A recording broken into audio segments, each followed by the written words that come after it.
Hello students, welcome to my channel. इस class में हम करेंगे third part on the chapter first nutrition in plant, यानी कि ये थर्ड क्लास है इस चैप्टर की। तो चलिए शुरू करते हैं थर्ड चैप्टर को। तो ये सब टॉपिक हमने कवर कर लिए पहले क्लास 2 क्लास में, और ये इस क्लास में हम कवर करेंगे।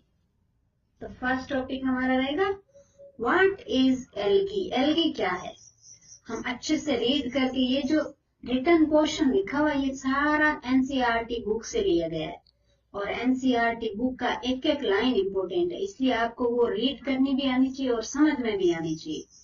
तो समझा रही हूँ मैं साथ साथ में, जैसे आप ये समझ के इस वीडियो से और फिर से अपनी बुक से रीड कर सकते हो, और उस बुक में ना समझ आए तो वापस इस क्लास को देख लेना। इन क्लासेस को सारे जो भी टॉपिक आप समझ नहीं आए उस टॉपिक से रिलेटेड मैंने पूरा जो समझाया लाइन टू लाइन, वो वापस वीडियो वहां से देख लेना। You often see slimy green patches in pond or stagnant water bodies.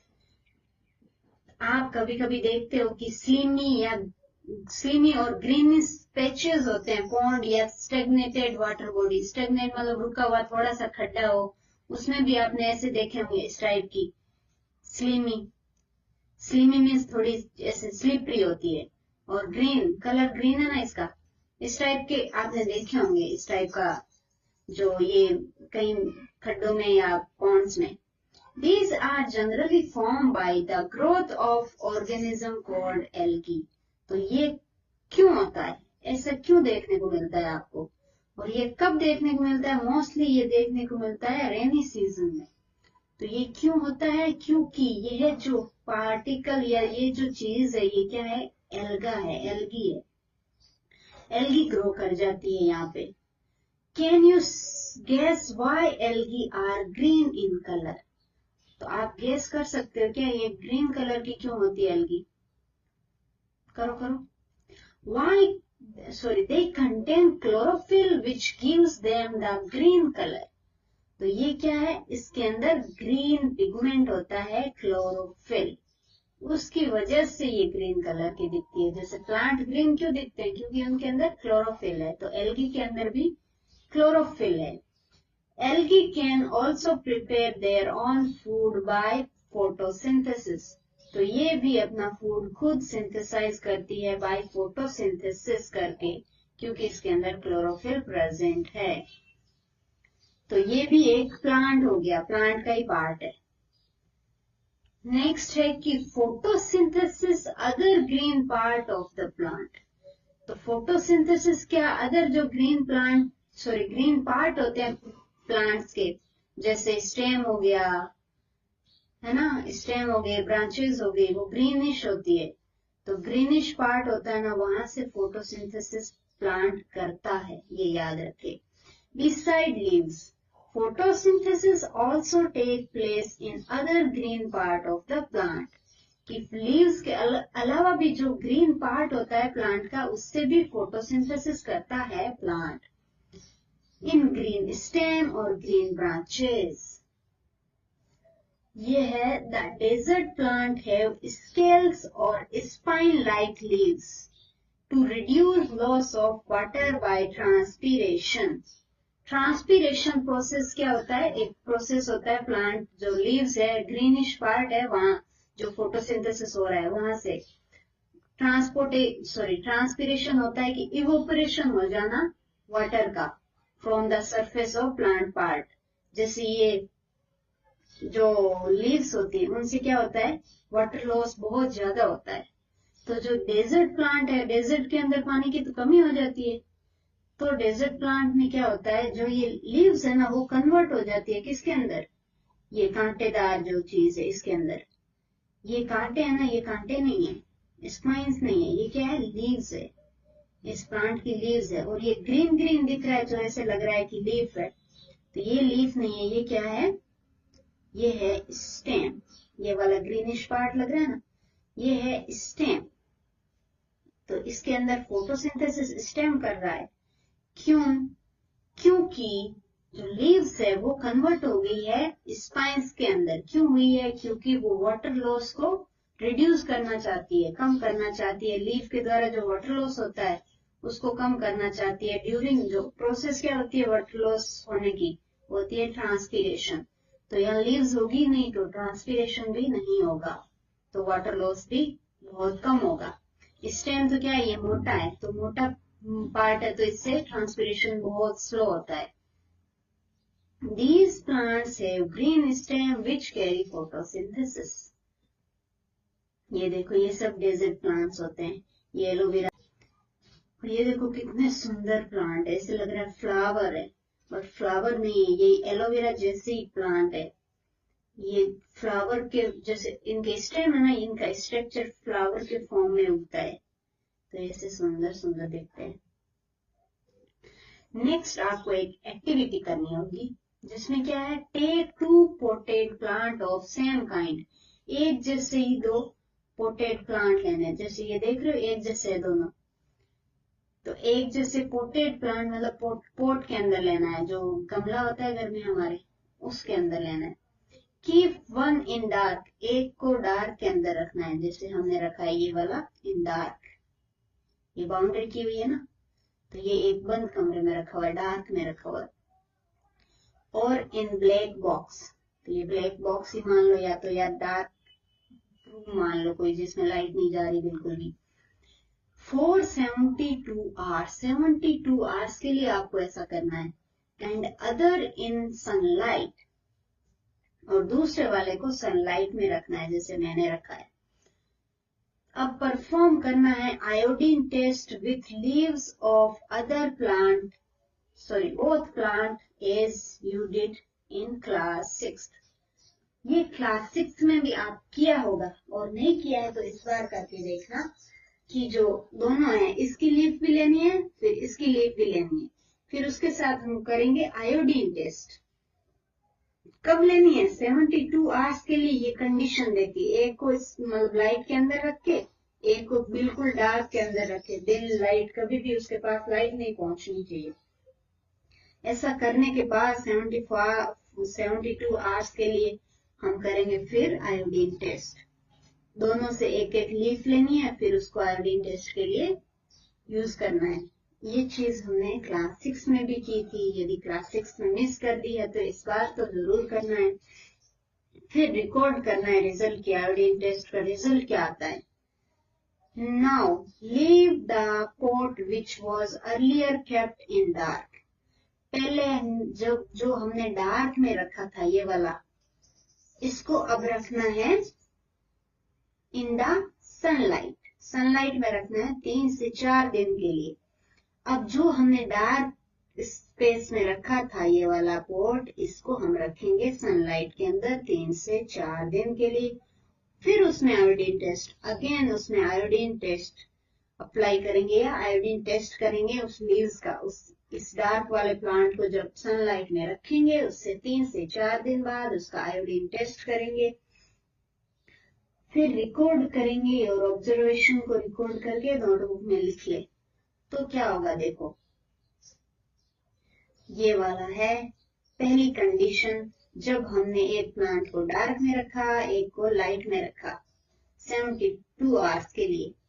Second condition में हमने क्या किया, जो डार्क में रखा हुआ प्लांट था उसको 3 से 4 दिन के लिए सनलाइट में रख दिया, है ना। फिर आयोडीन टेस्ट किया। इसमें आयोडीन टेस्ट किया पहली वाली कंडीशन में, जब उसको डार्क में, एक को डार्क में एक को लाइट में रखा। दूसरी वाली कंडीशन में हमने डार्क वाले को लाइट में रखा 2 से 3 दिन के लिए या 3 से 4 दिन के लिए। तो रिजल्ट क्या आया वो आपको यहाँ पे लिखना है, ठीक है।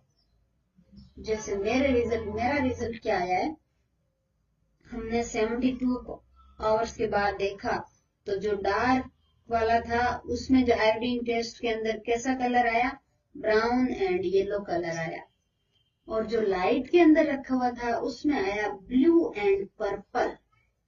पता है ना, ब्राउन कलर आया और येलो कलर आया, इसमें एकदम पर्पल और ब्लू, जो ये लाइनिंग है जो ये वाली, इसके जैसा कलर आया। तो कितना डिफरेंस है नहीं। फिर हमने दूसरी कंडीशन में क्या किया, जो डार्क में रखा हुआ प्लांट था उसको ही सनलाइट में रख दिया, 3 से 4 दिन के लिए। फिर आयोडीन टेस्ट किया तो फिर इसका भी कलर इस लाइट वाले के जैसा आ रहा है। इसका मीनिंग क्या हुआ? ऐसा क्यों हो रहा है? क्योंकि आयोडीन टेस्ट क्या करता है?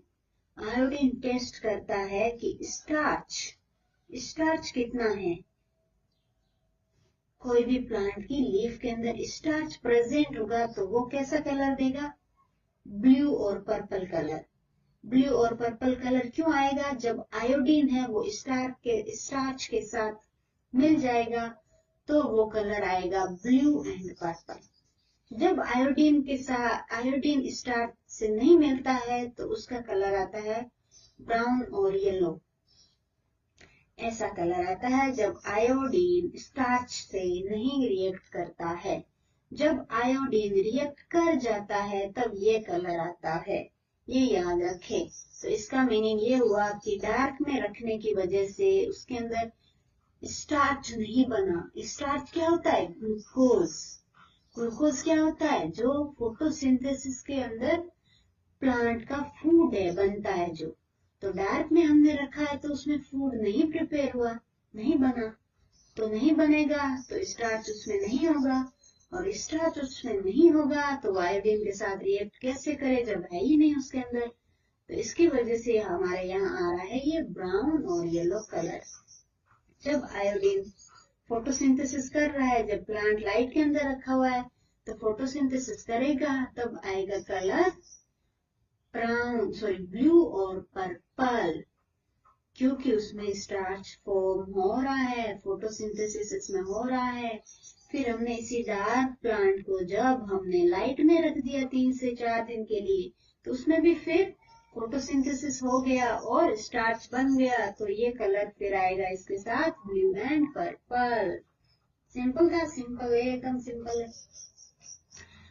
फिर है कि synthesis of plant food other than carbohydrate. Carbohydrate तो हमने देखा कि फोटोसिंथेसिस में क्या बन रहा था? कार्बोहाइड्रेट। बट कार्बोहाइड्रेट के अलावा भी तो जो फूड कंपोनेंट होते हैं जैसे फैट हो गया, प्रोटीन हो गया, ये कैसे बनेगा? तो ये देखते हैं। You have just learned that plants synthesize carbohydrate। जैसे स्टार्च क्या है? कार्बोहाइड्रेट। ग्लूकोज क्या है? Carbohydrate. Through the process of photosynthesis। Photosynthesis की प्रोसेस में क्या देखा था हमने कि जो प्लांट है वो क्या बना रहा है? कार्बोहाइड्रेट बना रहा है।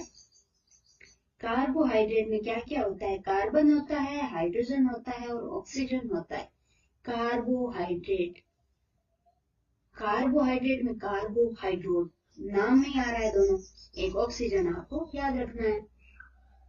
These are used to synthesis of other component of food such as। तो इसी को, ये जो पार्ट है ना, कार्बन, हाइड्रोजन, ऑक्सीजन, या जो कार्बोहाइड्रेट है, क्योंकि कार्बोहाइड्रेट का ही ये पार्ट होते हैं, कार्बन, हाइड्रोजन और ऑक्सीजन। तो इसी का यूज करके प्लांट क्या बना देता है? प्रोटीन और fat. But protein are nitrous substance which contain nitrogen.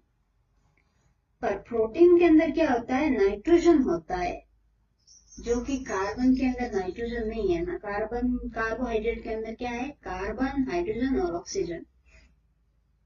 तो ये 3 चीज तो इसने ले ली प्रोटीन ने, बट इसको एक एक्स्ट्रा चीज भी चाहिए, नाइट्रोजन। बट फैट को एक्स्ट्रा नहीं चाहिए, ज्यादा यही चाहिए।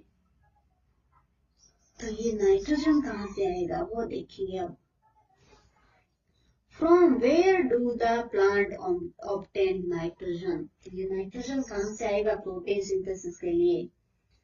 Recall, अब आप याद करो कि nitrogen is present in abundance in gaseous form in the air। तो आपको ये तो पता है ना कि नाइट्रोजन हमारे जो एनवायरमेंट है इसके अंदर बहुत ज्यादा मात्रा में होता है। इवन सबसे ज्यादा नाइट्रोजन ही होता है, 72% तक होता है। सबसे ज्यादा हमारे गैस के अंदर, हमारे एनवायरमेंट के अंदर, एटमॉस्फेयर के अंदर कौन सी गैस होती है? Nitrogen. However, plant cannot absorb nitrogen in this form। Plant है ना इस नाइट्रोजन को ऐसे एब्जॉर्ब नहीं कर पाता है। जो एनवायरनमेंट के अंदर जो नाइट्रोजन है उसको एब्जॉर्ब करना पॉसिबल नहीं है प्लांट्स के लिए। तो क्या होता है, तो सोइल है सर्टेन बैक्टीरिया। तो क्या होता है कि जो सोइल है ना उसके अंदर कुछ बैक्टीरिया होते हैं, वो क्या करते हैं, कन्वर्ट करते हैं gaseous nitrogen into soil available form. तो ये क्या करते हैं, जो गैसियस फॉर्म में थे नाइट्रोजन उसको वो कन्वर्ट करके ऐसा बना देते हैं कि उसको फिर प्लांट के लिए अवेलेबल हो जाता है। प्लांट उसको फिर एब्सॉर्ब कर पाता है, सीधा नहीं कर पाता। ये प्लांट है सीधा एनवायरनमेंट से नाइट्रोजन को एब्सॉर्ब नहीं कर पाता है। तो वो क्या करता है, उस सोइल के साथ में बैक्टीरिया होते हैं, तो वो बैक्टीरिया वो गैस फॉर्म में जो नाइट्रोजन है उसको प्लांट एब्सॉर्ब कर सके वैसे फॉर्म में कन्वर्ट कर देता है, रिलीज इट इनटू सोइल। और ये ऐसा कन्वर्ट करके वापस सोइल के अंदर रिलीज कर देता है। तो these absorbed by the plant along with water. तो ये फिर प्लांट एब्सॉर्ब कर लेता है। जब बैक्टीरिया उसको एक अवेलेबल फॉर्म में कन्वर्ट कर देता है या प्लांट एब्सॉर्ब कर सके वैसे फॉर्म में कन्वर्ट कर देता है, तो फिर प्लांट उसको रूट के द्वारा प्लांट वाटर के साथ में एब्सॉर्ब कर लेता है। Also, you might have seen farmer adding fertilizer rich in nitrogen into the soil. जैसे ये तो हो गया बैक्टीरिया, ये हो गए किसान है, कोई फार्मर है जो क्या कर रहे हैं, छिड़काव कर रहे हैं किसका, फर्टिलाइजर का। और फर्टिलाइजर के अंदर क्या होता है, नाइट्रोजन भी होता है। तो वो नाइट्रोजन फिर सोइल में चला जाएगा।